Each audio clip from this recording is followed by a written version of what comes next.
Qualcomm is planning to dual source the second generation of Snapdragon 8 Elite. The Korean publication C Daily reports that Qualcomm and Samsung has reached a deal to take the chip on advanced 2nm node, but also TSMC will produce a version of the chip on 3nm.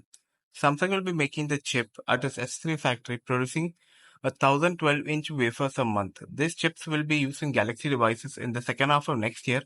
If that's true, this will be too late for the Galaxy S26 series, so maybe the Z Fold8 and Z Flip8 and the Tab S11 slates will get it.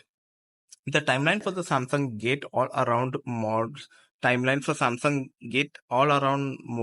the two companies have reached a similar deal for another chip, reports for the publication.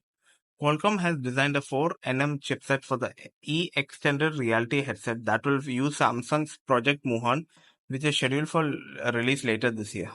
Samsung is working on two other XR headsets, Project Hien and Project Jingju, but not many details what chips they will use. Samsung has a capability of producing 7,012-inch wafers on its 2nm nodes, so that the Snapdragon 8 Elite 2nd Gen deal accounts for only 15% of the capacity. Insiders say this deal shows is the confidence in Samsung Foundries, which will help it attract other customers as well. Part of the 2nm capability will be allocated to the Exynos 2600 chipset, which will definitely be used for the Galaxy S26 series.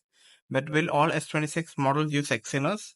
That part is still not very clear, and it depends on when TSMC made Elite 2 chips will be available.